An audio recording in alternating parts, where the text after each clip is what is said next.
Good morning, students. Here is the next topic 11.2 Excretion in animals. Recall how carbon dioxide is removed as waste from the body through the lungs during exhalation. Also recall that the undigested food is removed during egestion. Let us now find out how the other waste materials are removed from the body. You may wonder where these unwanted materials come from. When our cells perform their functions, certain waste products are released. These are toxic and hence need to be removed from the body. The process of removal of waste produced in the cells of the living organism is called excretion. The parts involved in excretion from the excretory system. Now means हम कैसे recall करते हैं कि carbon dioxide जो है वो कैसे remove होता है as a waste from the body through the lungs during exhalation. वो as a waste from the body remove होता है लंग्स के थ्रू एक्सहेलेशन प्रोसेस में.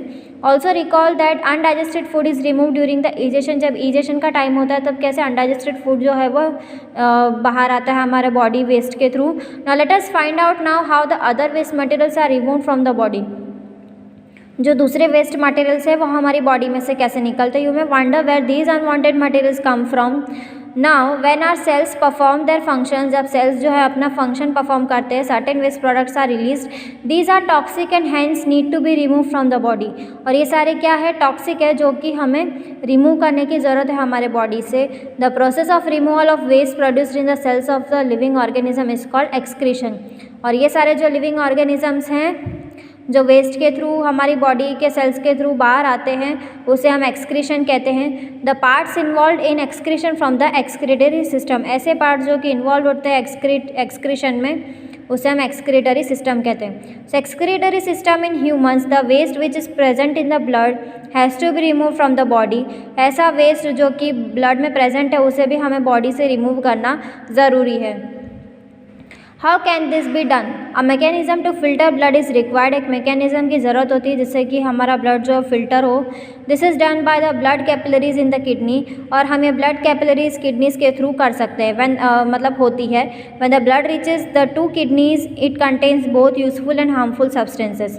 जो ब्लड है जब किडनी तक पहुँचता है तो वो यूजफुल और हार्मफुल सब्सटेंसेस को मतलब कंटेन करता है.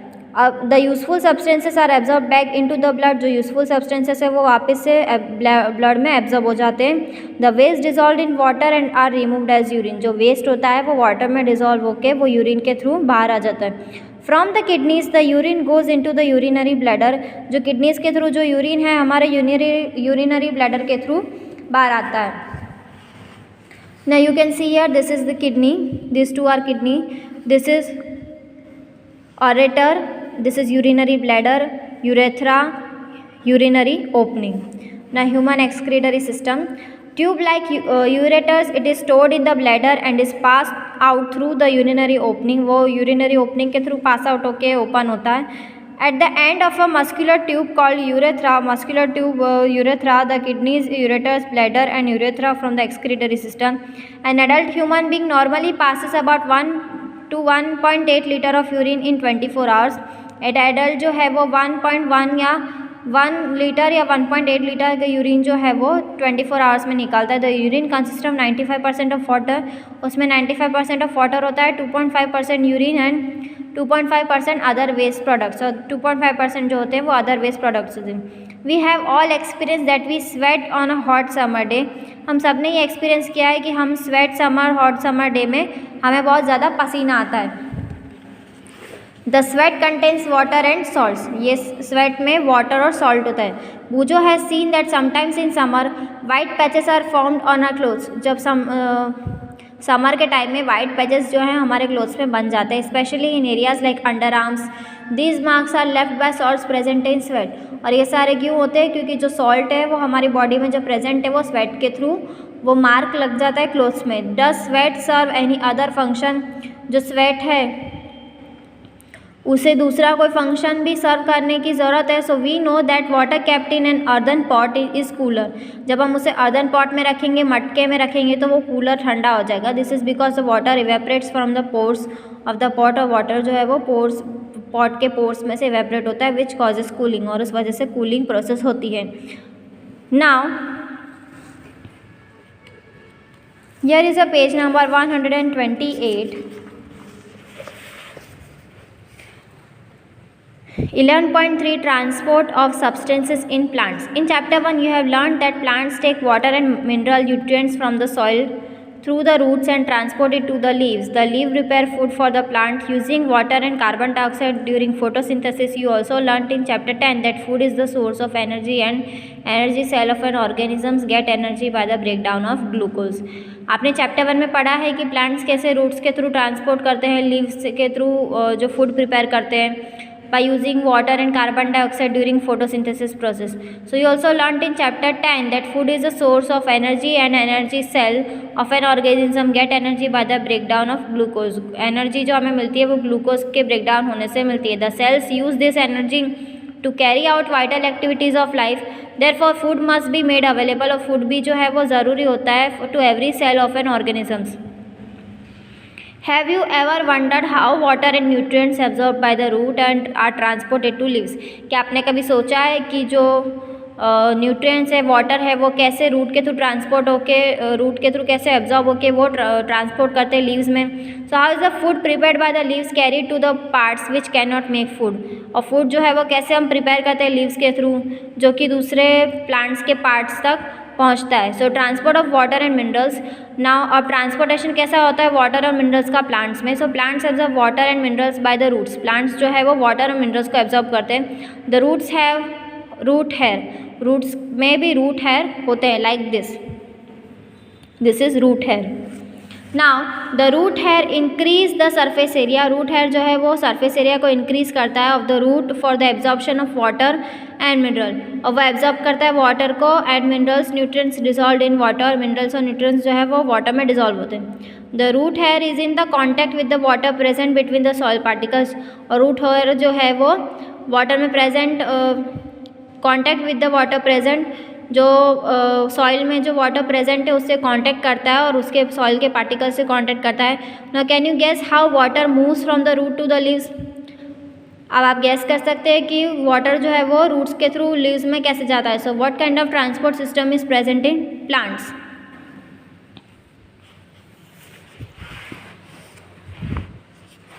Bujo thinks that plants may have pipes to transport water to the entire plant like we have in our homes for the supply of water. बुझो को ऐसा लगता है कि प्लांट्स में भी एक पाइप्स ट्रांसपोर्ट का है जिससे कि वाटर जो है पूरे प्लांट तक सप्लाई होता है. Now, well, Bujo is right. Plants have pipe-like vessels to transport water and nutrients from the soil.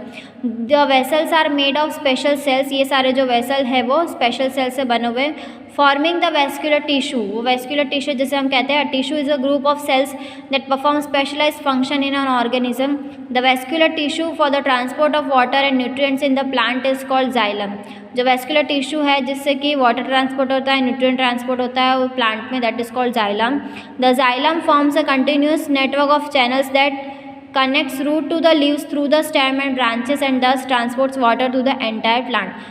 Xylem जो है वो कंटिन्यूसली वर्क करता रहता है जिससे कि दूसरे सारे रूट्स को कनेक्ट करके लीव्स को कनेक्ट करके थ्रू द स्टेम्स के थ्रू ब्रांचेस के थ्रू वो वाटर को पूरे एंटायर प्लांट में सप्लाई करता है. ना पहली says her mother puts lady finger and other vegetable in water. If they are somewhat dry she wants to know how water enters to them. You know that leaves synthesize food. The food has to be transported to the all parts of the plants. जब leaves जो है वो food को synthesise करते हैं तो food को भी सारे प्लांट के पार्ट्स में पहुंचाना होता है. This is done by vascular tissue called phloem. उससे हम वेस्कुलर टिश्यू के थ्रू होता है जिसे हम फोलेम कहते हैं. The xylem and phloem transport substances in plants.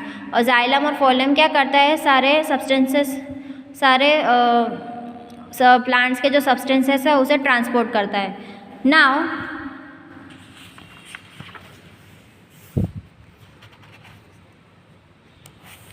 this is the last topic, transpiration.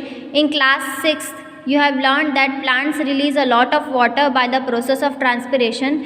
Plants absorb minerals, nutrients and water from the soil. Not all the water absorbed is utilized by the plant. The water evaporates through the stomata. Water जो है वो evaporate होता है stomata के through present on the surface of the leaves by the process of वो जो surface of the leaf में present होता है, and by the process of transpiration the evaporation of water from leaves generates a suction pull. Evaporation जो होता है water में से फ्रॉम लीव्स में से वो जनरेट करता है suction pull, and same which can pull water to great heights, जो कि वाटर को पूरा खींच के वो ग्रेट हाइट तक ले जाता है इन द टॉल ट्रीज जो होते हैं लंबे लंबे ट्रीज होते हैं उन तक। और transpiration also cools the plant, और ट्रांसपिरेशन की वजह से प्लांट्स जो है वो कूल डाउन हो जाते हैं। सो हियर इज अ की word ammonia, artery, blood vessels, capillary circulatory system, dialysis, excretion, excretory system, hemoglobin, heartbeat, kidneys, phloem, plasma, platelets, pulse, red blood cell, root hair, stethoscope, sweat, tissue, urea, ureter, urethra, uric acid, urinary bladder, vein, white blood cell, and xylem. So here is your keywords are finished, and this, your lesson number 9 is also your lesson number 11 is also finished. I hope this video will help you to learn at home. Stay home, stay safe, keep learning and watching this video. Stay tuned till our next session. Bye bye, take care, have a joyful day, have a wonderful day.